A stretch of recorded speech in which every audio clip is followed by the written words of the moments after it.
सर्वांना नमस्कार. आपल्या सर्वांचं स्वागत आहे मराठी चातुर्य कथा या यूट्यूब चॅनलवर. कृपया नवनवीन कथांसाठी आपल्या चॅनलला सबस्क्राईब करा. चला तर वळूया आपल्या स्टोरीकडे.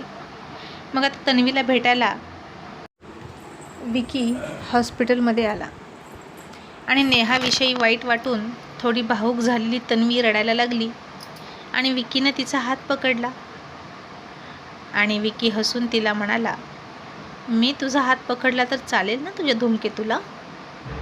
तसा त्या दोघांच्याही पाठीमागून एक करडा आवाज आला, नाही चालणार. आणि विकीनं आणि तन्वीनं तिकडं बघितलं तर तो होता अर्जुन. तसं विकीनं तन्वीचा हात सोडला आणि घाबरून तिच्या पाठीमागे जाऊन उभा राहिला आणि अर्जुन आता थोड्या ॲटिट्यूडमध्येच त्याची टाई थोडी सैल करून विकीच्या आणि तन्वीच्या समोर येऊन उभा राहिला. आणि त्यानं आतासुद्धा विकीनं जो तन्वीचा हात पकडला होता त्या हाताकडे काहीसं रोखून बघितलं आणि पुन्हा शांत पण करड्या भयानक थंड आवाजात म्हणाला, कोणता हात पकडला होता, डावा की उजवा? तसा विकी घाबरला आणि तन्वीसुद्धा नाही म्हटलं तरी थोडी घाबरली आणि म्हणाली, अर्जुन ऐक ना, असं काय करतोस तू? घाबरेल ना तो. अर्जुन म्हणाला, का? मी इथं येण्याआधी त्यानं असं काही केलं का जे मला कळलं तर तो घाबरेल? बोला मिस्टर विकी. आणि विकी चाचरत म्हणाला, नो ॲब्सोल्युटली नॉट. मी असं काहीच नाही केलं. मी फक्त तिला दिलासा देत होतो आणि इतक्यात तुम्ही आलात. आणि अर्जुन पुन्हा त्याच्यावर त्याची धारदार नजर रोखत म्हणाला, का? मी चुकीच्या वेळी आलो का? तशी तन्वी म्हणाली, अर्जुन अरे ऐक तरी. तसा अर्जुननं एक हात वर केला आणि म्हणाला, तू गप्पा बस, मी त्याच्याशी बोलतोय ना, मग तोच माझ्याशी बोलेल. बोला मिस्टर विकी, मी चुकीच्या वेळी आलो का? मग मी कधी यायला हवं होतं की यायलाच नको होतं? मी आल्यामुळे तुमच्या रंगाचा भंग झाला की काय? तसा विकी म्हणाला, नाही अर्जुन सर, ते फक्त आम्ही असंच बोलत होतो. तनू थोडी इमोशनल झाली होती आणि इतक्यात अर्जुन म्हणाला, तनू? ओ वाव, आता ती तन्वीची तनू झाली का? तसा विकी म्हणाला, नाही, ॲक्च्युली तन्वी इमोशनल झाली होती आणि मी तिला दिलासा देत होतो. आणि अर्जुन खिशामध्ये हात घालून आणखीन जास्त ॲटिट्यूडमध्ये आणि मान ताट करून म्हणाला, का? तिला दिलासा देण्यासाठी तिचा नवरा कमी पडतोय का कुठे? बोल तनू, मी कुठे कमी पडतोय? आणि तन्वी म्हणाली, नाही अर्जुन, त्याला असं नव्हतं म्हणायचं. तू टेन्शन घेऊ नकोस बरं. आणि बघ ना, विकी घाबरला आहे. तू का त्याला घाबरवतो? आणि अर्जुन म्हणाला, कारण तो घाबरतोय म्हणून मी त्याला घाबरवतो. तू तुझ्या मित्राला अजून शिकवलं नाहीस का ब्रेव राहायला? आणि तुझ्यासारख्या शेरणीचा मित्र इतका डरपोक मला काही पटत नाही. असं म्हणून अर्जुन थोडा हसला. तसा विकीनं सुटकेचा निश्वास सोडला आणि त्याच्या जीवात जीव आला आणि म्हणाला, थँक गॉड अर्जुन, तुम्हाला राग नाही आला. आणि अर्जुन थोडा हसून त्याचा ॲटिट्यूड तसाच कायम ठेवत म्हणाला, रिलॅक्स. आणि मी काय म्हणतो तनू, तू थोडी बाहेर जा त्याच्यासोबत आणि एखाद्या कॅफेमध्ये कॉफी घेऊन या. आणि तन्वी म्हणाली, नाही नको अर्जुन. आणि विकी म्हणाला, चल ना तन्वी, आता तुझ्या नवऱ्याची परवानगी आहे तर मी नाही घाबरणार. आणि अर्जुनसुद्धा तिला म्हणाला, जा, थोडी रिलॅक्स हो, मनमोकळ्या गप्पा मार, मी आणि अतुल इथे आहोतच. मग तन्वी खरंच विकीसोबत गेली आणि खूप वर्षाच्या त्यांच्या राहिलेल्या गप्पा ते पूर्ण करायला लागले. आणि आता इकडे नेहाला जाग आली. अतुलसुद्धा हॉस्पिटलमध्ये आला. इतक्यात डॉक्टर तिथून निघाले आणि अतुल डॉक्टरांना म्हणाला, डॉक्टर, नेहाला डिस्चार्ज कधी मिळेल? डॉक्टर म्हणाले, उद्याच.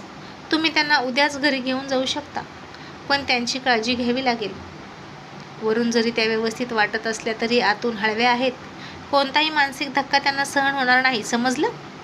त्यांची मेमरी लॉसविषयी बोलायचं झालं तर तुम्ही त्यांना जुन्या गोष्टी खूपच हळूहळू आठवणीत करून द्या, पण जास्त फोर्स नका करू. हलके प्रश्न विचारून त्यांना प्रयत्न करा. एकदम अचानक त्यांना धक्का बसेल असं काहीच दाखवू नका त्यांना. आणि अर्जुन म्हणाला, हो डॉक्टर, आम्ही काळजी घेतो. आणि अतुलला फार आनंद झाला, पण दुसऱ्या क्षणी त्याचा सगळा आनंद मावळला. आणि अर्जुन म्हणाला, का रे, आता का नाराज आहेस? आता नेहा आउट ऑफ डेंजर आहे. अतुल म्हणाला, कुठे सर? जोपर्यंत तिची मेमरी परत येत नाही तोपर्यंत ती डेंजर झोनमध्येच आहे. तिला काहीच कळत नाही की ती काय करते. पण आपल्यासारख्या नॉर्मल माणसांना हे सगळं पचवणं किती जड जातं सांगा बरं. हे तुम्हालाही माहीत आहे. आता मी रियाचा नवरा व्हायचं का? अर्जुन म्हणाला, खोटा खोटा, खरा नाही रे. अतुल म्हणाला, हो, पण ही बाई आणखीन काय काय करायला लावेल आपल्या सगळ्यांना. आणि मी तर हे नाटक सुरू होण्याच्या आधीच कंटाळलो बाबा.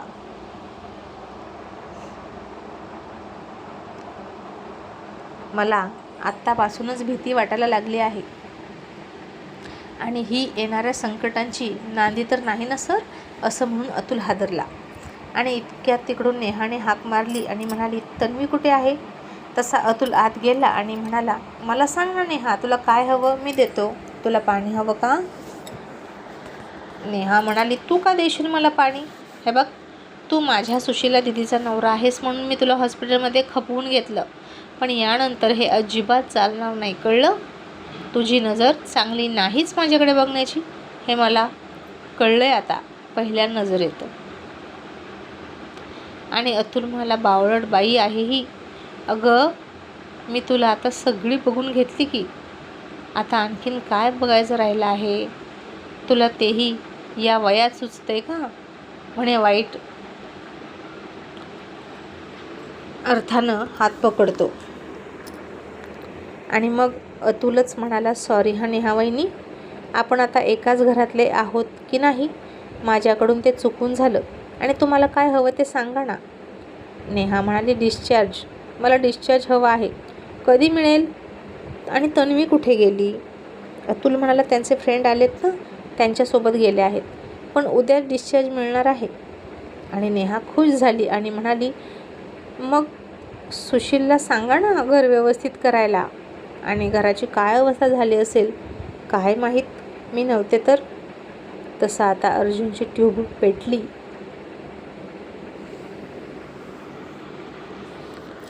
आणि तो म्हणाला, ओ माय गॉड, आता नेहाला नक्की कोणाच्या घरी न्यायची? अतुलच्या घरी न्यावी तर तिथं सगळे फोटो वगैरे असतील अतुलसोबत, पिहू, मधूसोबत. आणि मग ती आर्यनला मुलगा मानते, मग तिला माझ्या घरी आणायची की नाही? की मग कुणाला नवरा मानते? असं म्हणून कुणालच्या घरी न्यायची की नाही? की तिच्या घरी न्यायची अतुलच्या? आणि आता त्यानं अतुलसोबत या विषयावर चर्चा केली आणि आपण याला कुठं ठेवायचे असं विचारलं. इतक्यात तन्वीसुद्धा आली. तिनंही ती चर्चा ऐकली आणि म्हणाली, अर्जुन, अरे आता जिथं नेहा असेल तिथं तिचा शिवांश म्हणजेच आर्यन आणि सुशील म्हणजेच कुणाल या दोघांनीही राहणं अपेक्षितच असेल ना तिला, नाहीतर ती पुन्हा वैतागेल आणि तिची तब्येत बिघडेल. आणि अर्जुन म्हणाला, तनू, खरंच खूपच मोठा पेच पडला आहे गं. हे नाटक वाटतं तितकं सोपं नाही, मारुतीच्या शेपटासारखं वाढत जाणार आहे.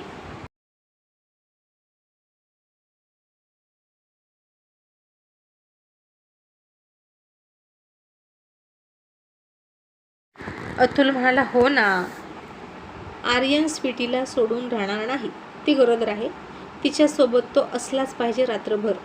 त्यामुळे स्वीटीसुद्धा आर्यनसोबत राहिली पाहिजेच. आणि कुणाल, रियासुद्धा एकत्र असलेच पाहिजेत. आणि रियाचा नवरा म्हणून मी आलोच आपोआप तिच्यासोबत. आणि तन्वी म्हणाली, यस, आपण तसंच करू, म्हणजे सगळे एकत्र राहतील, खऱ्या जोड्याही फुटणार नाहीत आणि नाटकही सुरू राहील. मला वाटतं अर्जुन, आपल्याच घरी तिला घेऊन जाऊया आणि हेच तिचं म्हणजे सुशीलचं घर आहे असं सांगूया. आणि मग काय, तिथं कुणालाही येईल आणि आर्यन तर तिथं असेलच, स्वीटीही असेल.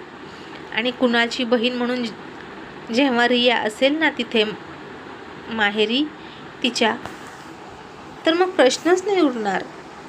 तिचा नवरा म्हणून अतुलसुद्धा आपोआप सोबत राहण्यासाठी तिथे असेलच. निदान अतुलच्या डोळ्यासमोर तरी नेहा असेल. आणि अर्जुन म्हणाला ओके. तन्वी म्हणाली मी आताच नोकरांना सांगते वरच्या सगळ्या खोल्या रेडी करायला. आणि तिनं तसं घरी फोन करून सांगितलं सुद्धा. सोबतच स्वीटीची सुद्धा चौकशी केली.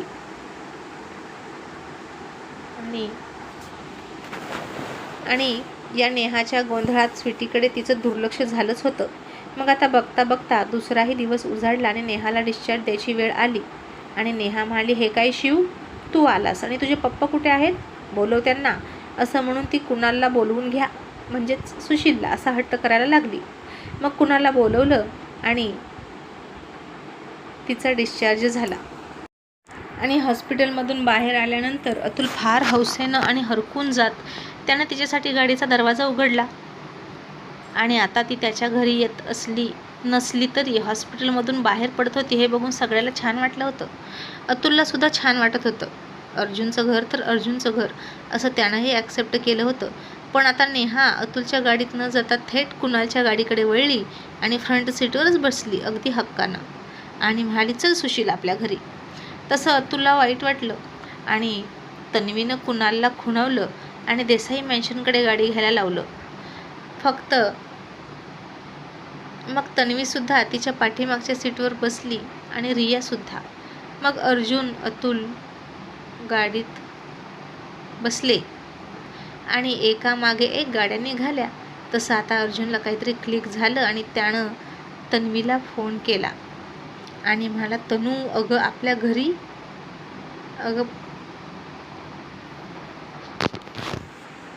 आपल्या घरी आर्यन स्वीटीचे फोटो असतील ना एकत्र.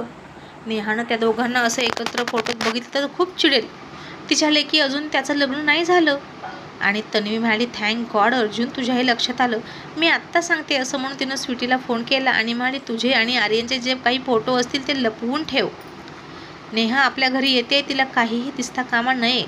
तुम्हा दोघांबद्दल काहीही कळता कामा नये. आणि माझ्यासोबत आणि अर्जुनसोबत जर आर्यनचे काही फोटो असतील तर तेही काढून ठेव. तिला कळता कामा नये की तो आमचा मुलगा आहे.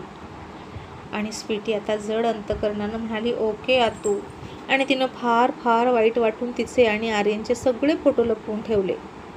ती एक एक फोटो उचलायची आणि त्या फोटोवर क्यूट आर्यनच्या गालावर ओठांवर पप्पी घ्यायची आणि म्हणायची बेबी आता दिवसभर मी कोणाला बघू, तुझे फोटो बघून तर दिवस जायचा ना माझा. पण आता काय करणार, असू दे, नेहा आंटीसाठी मी तेही करेन. पण आता स्वीटीला हे माहीत नव्हतं की नेहानं आर्यनसाठी म्हणजेच शिवसाठी परी नेमून ठेवली आहे काव्या म्हणून. आणि तिचा त्या दोघांचं लग्न लावून देण्याचा मानस आहे. मग आता स्वीटीनं सगळ्या फ्रेम काढून ठेवल्या आणि तिच्या खोलीतून बाहेर आलीच नाही. मग नेहा त्या घराकडे सुद्धा तिथं येऊन नव्या नजरेनं बघत होती. पण तिला ते घर जरा जरा ओळखीचं वाटत होतंच आणि आपलं घर आहे असं तिला वाटलं थोडंसं. आता स्वीटी आर्यनच्या नसल्या तरी तन्वी अर्जुनच्या एकत्र फोटो फ्रेम मात्र होत्या तिथं. आणि ते दोघेही नवरा बायको आहेत म्हणून त्या चालणार होत्या. मग आता त्यांना घरी पाठवलं आणि आर्यन ऑफिसला गेला. आणि आता तो खूप छान प्रकारे ऑफिस सांभाळत होता. आणि पूर्वी त्याला बच्चा समजून कच्चा लिंबू समजणारे आता त्या सरोदियाच्या केसपासून आर्यनचा खूप रिस्पेक्ट करायला लागले होते. थोडे थोडे त्याला घाबरायला सुद्धा लागले होते. कारण आर्यनने सरोदियाच्या कंपनीला फक्त जमीनदोस्त केलं नाही तर सरोदियाला जमिनीत गाडला होता. आणि तो त्याचा घाशा गुंडाळून त्याच्या गावाला फार्म हाऊसवर पळाला होता.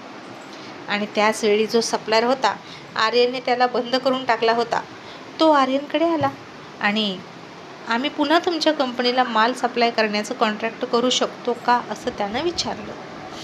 आणि आर्यन म्हणाला का, पुन्हा तुम्ही आमच्याकडे का आलात, आधी तर तुम्हाला आमची डील मंजूर नव्हती आणि तुम्हाला माहीत आहे ना मीच तुम्हाला रिजेक्ट केलं आहे आणि आमच्या कंपनीपासून तोडलं आहे. आणि आता इतक्या दिवसानंतर सुद्धा माझं मत बदललं नाहीच तुमच्याबद्दल आणि आम्ही इतर कंपनींसोबत ॲप्रोच आहोत. आणि तो सप्लायर म्हणजेच मोने मिस्टर मोने म्हणाला Aryan sir please try and understand. मी म्हणतो त्याप्रमाणे जर तुम्ही आमच्याकडून माल घेतला तर फायदा तुमचाही आहे. आता मी नवीन प्रपोजल घेऊन आलो, तुम्ही तुमचंही नुकसान होऊ देऊ नका आणि मी जो माल विकत घेणार आहे त्याच्यावरती रक्कम वाढवून लावेल, निदान ती तरी ॲक्सेप्ट करा. एवढी माझी अट आहे, म्हणजेच तुमचंही नुकसान होणार नाही आणि माझंही नाही. आणि आर्यन म्हणाला, पण का? तुम्ही इतके स्वार्थी का? तुम्हाला परवडत असतं म्हणूनच तुम्ही धंदा करता आणि आता तुम्ही स्वतःच्या नफ्यात काहीतरी कमी न होऊ देता समोरच्याला मातीत गाडणार का? आणि मलाही माहीत असताना मला हे पसंत नाही. मला तुमच्यासोबत इथून पुढे कसलाही कॉन्टॅक्ट नको आहे. असं म्हणून आर्यनने त्याला बाहेरचा रस्ता दाखवला आणि तो फार चिडला आर्यनवर. त्यानं घाबरत अर्जुनला फोन केला आणि अर्जुन त्याला फोन घेऊन म्हणाला, सॉरी मिस्टर मोने, सध्या ऑफिस आर्यन सर सांभाळतात आणि त्यांचा डिसिजन फायनल असेल. असं म्हणून अर्जुननं फोन ठेवला. आणि इतक्या वर्षाच्या आपल्या रिलेशनची देसाई पितापुत्रांना काहीच कदर नाही म्हणून मोने चिडला आणि तो सगळ्यात जास्त आर्यनवर चिडला आणि याला तरी याची जागा दाखवून दिलीच पाहिजे असं त्याला वाटलं. मग आता संध्याकाळ झाली. आर्यन घरी आला. स्वीटी अजूनही बाहेर आली नव्हती, नेहा होती म्हणून. नेहाला आर्याची रूम दिली होती आणि सगळेजण डिनर करायला बसले होते. मग तिचा नवरा सुशील म्हणून कुणाल इथेच थांबला होता आणि त्याची बहीण रिया म्हणून तीही थांबली. तिचा नवरा म्हणजेच मी, अतुल. मी एकटा आता कुठे जाऊ ना, असं म्हणून अतुल तिथेच थांबला. आणि स्वीटी सोडून सगळ्यांचं जेवण सुरू होतं. स्वीटीचं जेवण हळूच तिच्या रूममध्ये दिलं होतं गुपचूप. आणि ती रूममध्ये आहे हे नेहाला माहीत नव्हतं, नाही तर तिनं पुन्हा तमाशा केला असता. आणि आर्यन उठून स्वीटीच्या रूममध्ये निघाला. तशी नेहा म्हणाली, शिव कुठे निघालास? मला असं वाटतं की आज तू माझ्याजवळ थांबावं. तसा आर्यन ओशाळला आणि म्हणाला, मम्मी अगं मी खूप कंटाळलोय, तू आराम कर ना. तरीही नेहा म्हणाली, नाही शिव, मला तुझ्याशी फार गप्पा मारायच्या आहेत, तू ये ना. बेटा आपल्या मम्मीसाठी इतकं नाही करणार का? आता आर्यन एकदा स्वीटीकडे रूमकडे बघायचा त्याच्या आणि दुसऱ्यांदा पुन्हा एकदा नेहाकडे बघायचा. आणि त्यानं अर्जुनकडे बघितलं. अर्जुन तिथे आला होता आणि डॅड मला वाचवा असं म्हणाला. आणि अर्जुन म्हणाला, मी काय म्हणतो नेहा, शिवला सोड ना, त्याला काव्यासोबत रोमॅन्टिक गप्पा मारायच्या असतात, कुठे त्याच्यासोबत झोपतेस? तो सुशील आहे ना, तो तुझ्यासोबत आहेच की, खूप दिवसातून नवरा भेटला आहे, त्याच्याशी गप्पा मार, भेट. आणि हे ऐकलं तसं कुणालनं डोळे मोठे केले घाबरून आणि अर्जुन त्याची गंमत बघून हसायला लागला. आणि कुणाल फार वाईट तोंड करून नेहाच्या रूममध्ये निघाला आणि आत पाऊल टाकताना तो खूप घाबरला आणि पुन्हा मागे पळाला.